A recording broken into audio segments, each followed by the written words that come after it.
Hola y bienvenidos y bienvenidas a esta grabación sobre el acoso escolar.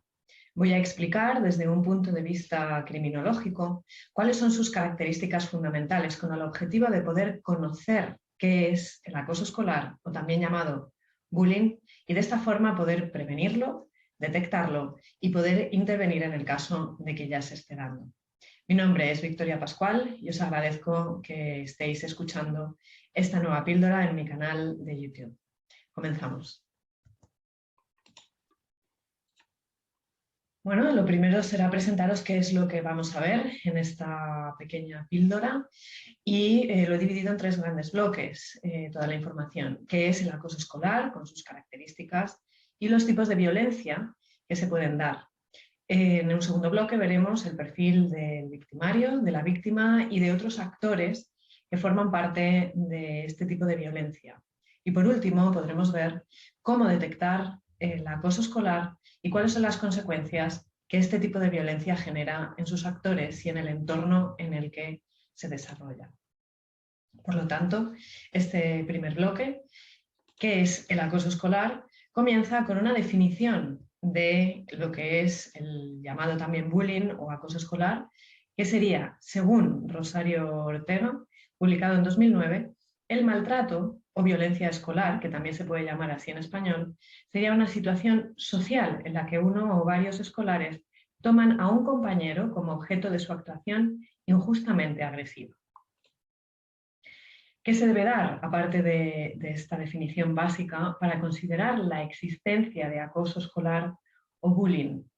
Se tiene que dar un acto violento, es decir, tiene que haber violencia, bien considerada como una obra física, verbal, una omisión de algún acto, como por ejemplo no invitar de forma sistemática a una misma persona a actos sociales del colegio o a los juegos dentro de zonas de ocio, hacia una persona, o también violencia ejercida contra sus bienes materiales o sus intereses dentro del entorno escolar. El uso de la violencia tiene que ser intencional, es decir, el uso de la violencia no puede ser meramente accidental. La violencia debe ser intencionada y usada como asimetría de poder hacia la víctima. Es decir, tiene que haber una parte que es la parte agresora que ejerce poder de forma violenta sobre una víctima que tiene menos poder o menos capacidad de defensa y por lo tanto es una persona vulnerable a este tipo de violencia. La reiteración también es importante, consiste en que no puede ser considerado acoso escolar un acto puntual, incluso si es un acto de violencia, una agresión física, o lo que hemos estado comentando, verbal, algún tipo de omisión hacia esta persona o a sus bienes. Tiene que ser algo reiterado, continuado en el tiempo, y los actores tienen que ser los mismos. La persona que agrede tiene que ser la misma que la víctima. Y tiene que darse un daño. La víctima debe presentar en alguna medida algún tipo de daño. El daño, por supuesto, puede ser físico, puede ser psicológico y de otras características. Las características fundamentales del acoso escolar es que es un fenómeno sistémico. Es decir, está encuadrado en el sistema escolar, está encuadrado en una localización y en un entorno, que vendría a ser el sistema escolar, bien a nivel más infantil, aunque aquí la incidencia o la prevalencia es menor, a un nivel de primaria, de secundaria o incluso en una etapa juvenil dentro del marco universitario. Es un fenómeno de grupo, no es un fenómeno individual. Los actores efectivamente son una víctima y un victimario, pero está integrado, mejor dicho, dentro de un ámbito grupal. No se puede dar si el grupo no... Primero que se da dentro de un grupo y aparte que no se puede dar si el grupo de alguna forma no lo facilita o lo consiente. Es un proceso de victimización, estamos hablando de algo que es reiterado en el tiempo, con lo cual estamos hablando de una víctima que se convierte en víctima gracias a que hay un tiempo de incidencia de este tipo de violencia. Como decía, la participación del entorno y la localización es intra y extraescolar, ahora lo veremos más adelante, porque no solo se da dentro del edificio del centro educativo, el que sea, sino que se puede dar también, como vamos a ver, en un entorno de fuera de ese propio centro. Los medios de acoso son diversos, no existe una sola manera de ejercer este tipo de violencia, que también vamos a verlo más adelante, y bueno, pues afecta a un ámbito privado y también a un ámbito público, y bueno, pues estamos hablando también de una tríada en la que encontramos el agresor, la víctima y los testigos. ¿Cómo puede ser este tipo de violencia, ¿no? ¿Cómo puede ser ejercida la violencia escolar? Vemos que se puede dar a través de un maltrato verbal, que ocurre pues, en forma de burlas, de insultos, de mentiras que ocasionan daño. Por ejemplo, decirle que a la víctima que van a quedar con ella por la tarde después del colegio para practicar alguna actividad de ocio y no aparecer. Esto genera, por supuesto, pues, inquietud, inseguridad y un maltrato psicológico a la víctima. Se puede dar también la exclusión de la víctima del grupo y esto fomenta el aislamiento de la víctima. Se presenta, digo, cuando el acosador no permite a la víctima participar en actos grupales, como pueden ser juegos en zonas comunes, actividades en clase. Se le puede aislar en actividades tales como la hora de la comida, en el comedor, o no llamarle para actividades lúdicas fuera del entorno escolar, etc. La intimidación física, bueno, pues esto es bastante claro, ¿no? La intimidación física pues son acciones físicas que buscan amedrentar a la víctima e infligir un daño físico directo, tales como empujones, zancadillas, puñetazos, pues cualquier agresión física. Y no solo eso, sino también amenazas de agresiones mayores, como pueden ser palizas grupales, incluso acoso sexual, etc. El acoso sexual, propiamente dicho, la violencia sexual, pues que serán acciones dirigidas al establecimiento forzado de relaciones eróticas y sexuales o la imposición de conductas degradantes para la víctima respecto de su libertad sexual. Este tipo de maltrato incluye las agresiones sexuales, los abusos sexuales y el acoso sexual, y esto se puede dar perfectamente dentro del ámbito del acoso escolar. Es una forma más de humillación y de violencia que puede ser ejercida dentro, como digo, de este ámbito. La difusión de mentiras es otra de las formas que se puede dar en la violencia o el acoso escolar, en el bullying, en el que el acosador, el agresor, difunde falsos rumores con la intención de humillar, de degradar, de denigrar y aislar de esta forma también a la víctima.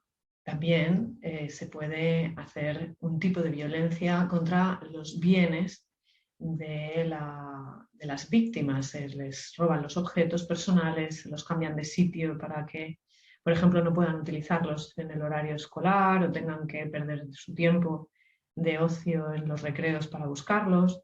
Y esta acción se puede hacer a espaldas de la víctima o se puede hacer de forma, bueno, pues en el que la víctima está siendo testigo de estas acciones y normalmente también otros miembros del grupo.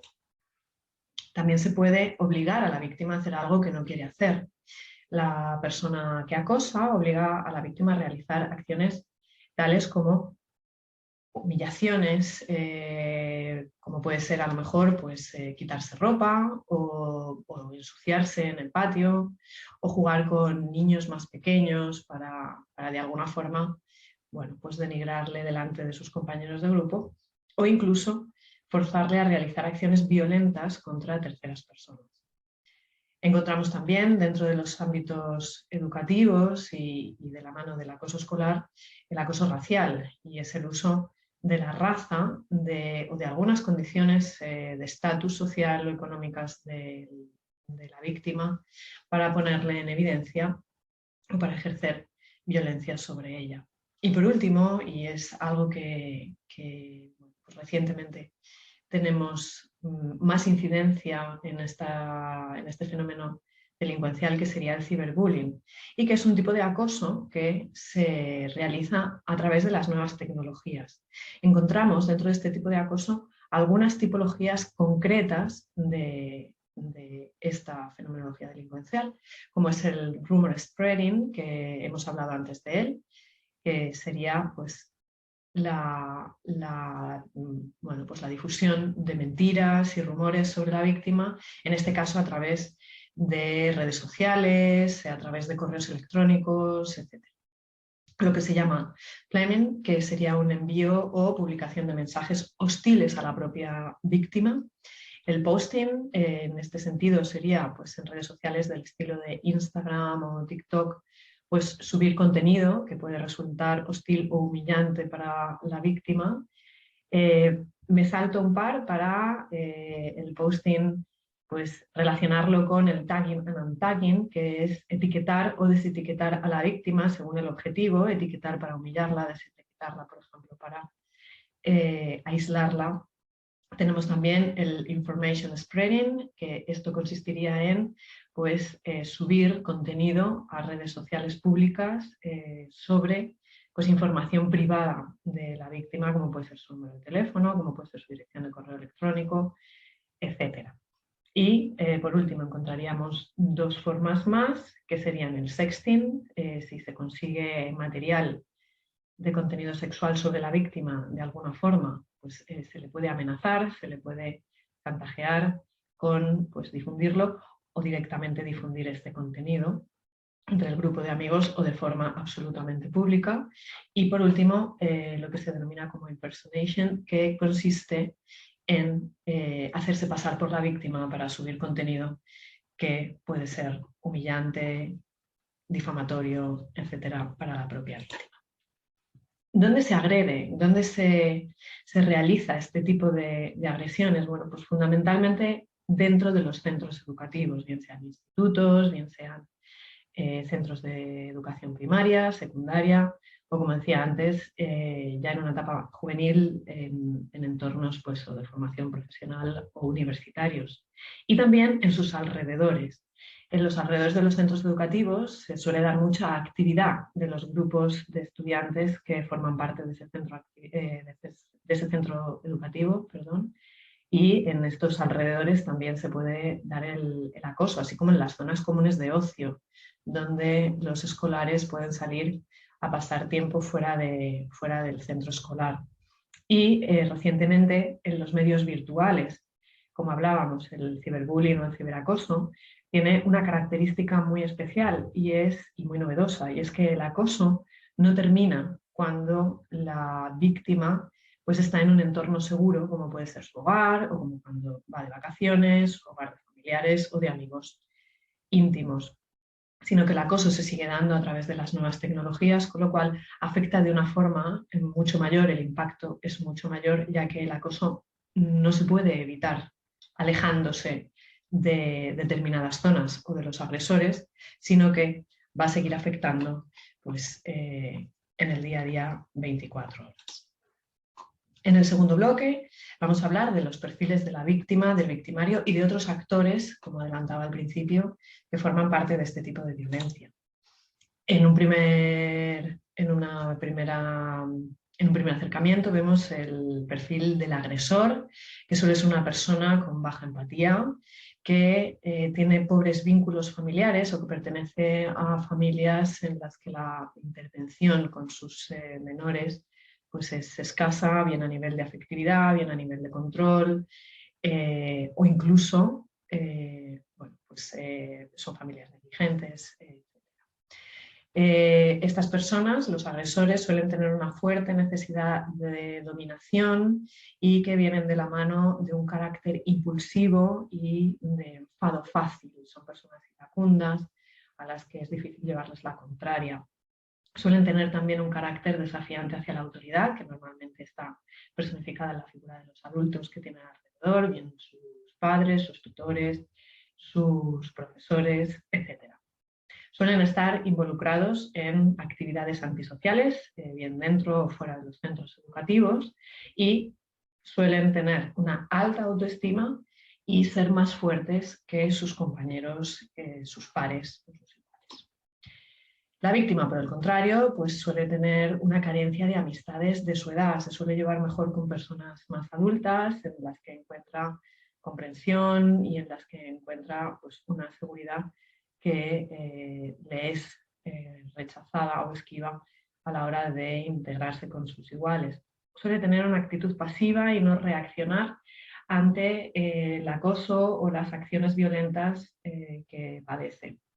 Suelen ser personas prudentes, discretas, calladas y tímidas, contar con una baja autoestima, suelen físicamente tener menos fuerza que sus compañeros de clase y es cierto que hay determinadas investigaciones que están empezando a indagar sobre si estas características son anteriores al maltrato o son consecuencia del maltrato. Si bien es cierto que de momento lo que sí hemos visto es que a priori suelen tener estas características en mayor o en menor medida, lo que les hace personas quizá más vulnerables ante este tipo de maltrato. Encontramos una persona, un actor de este tipo de violencia que está denominado como blancos autores. Estas personas son aquellas que han sido víctimas de violencia escolar, de acoso escolar, de bullying, y que han terminado convirtiéndose en agresores, bien a la fuerza o bien como una forma de respuesta a esa agresión o de autodefensa. Suelen, por lo tanto, tener unas características muy parecidas a las víctimas: carencia de amistades de su edad, actitud pasiva, falta de reacción, baja autoestima, etc. Y tienen una característica nueva, que son personas altamente inseguras y con una alta capacidad o reactividad a las sensaciones de miedo. Por último, tendríamos los testigos, porque este tipo de violencia está, como decíamos, inmersa en el grupo, en los centros educativos, en la escuela, en el aula, y por lo tanto suelen ser acciones públicas que se dan delante de todos los compañeros y compañeras del centro escolar. Los testigos suelen ser personas temerosas, tienen una alta capacidad para aceptar el entorno y las desigualdades de las que son testigos, y también una buena capacidad de abstracción, en el sentido de poder mirar para otro lado, por decirlo de alguna forma. Son también denominados en una terminología inglesa como bystanders. En este tercer bloque y último vamos a ver cómo se puede hacer una detección de este tipo de violencia, conociendo cuáles son las características que la víctima va a ir mostrando a lo largo de su proceso de victimización, y también las consecuencias en los distintos actores de este tipo de violencia. Para poder identificar a la víctima dentro del entorno escolar, debemos fijarnos en que probablemente sean personas que estén aisladas y que procuren encontrarse cerca de algún adulto, de alguna persona que ejerza autoridad en zonas como, o en momentos como el recreo, el momento de la comida, si se quedan al comedor, en extraescolares, etc. Normalmente se ven envueltas en peleas que no inician y de las que suelen huir normalmente llorando, con mucha actitud de miedo e incluso de sumisión. Acatan órdenes sin cuestionárselas, presentan dificultades para hablar en público, quieren pasar desapercibidas, no participar en las actividades comunes, incluso lúdicas. Se va deteriorando de forma muy evidente su rendimiento escolar, y son personas que pueden dar una impresión de inseguridad, de ansiedad, y pueden también tener o mostrar signos de intenciones autolíticas o suicidas. En cuanto al entorno familiar, que debemos dentro de las familias intentar, bueno, pues dónde tenemos que poner el foco para intentar saber si nuestros hijos, nuestras hijas están siendo víctimas de este tipo de violencia, de acoso escolar. Son niñas que no quieren asistir al centro educativo y que no saben dar además una razón de por qué no quieren asistir. Como comentaba también antes, su rendimiento escolar suele bajar, pierde, o eso es lo que comentan a menudo, pues sus materiales escolares, la cartera, dinero, pertenencias, que en realidad pues, han sido deterioradas por el agresor o robadas o hurtadas. tienen evidencias en ocasiones de maltrato físico y las explicaciones suelen ser erráticas o con discursos contradictorios.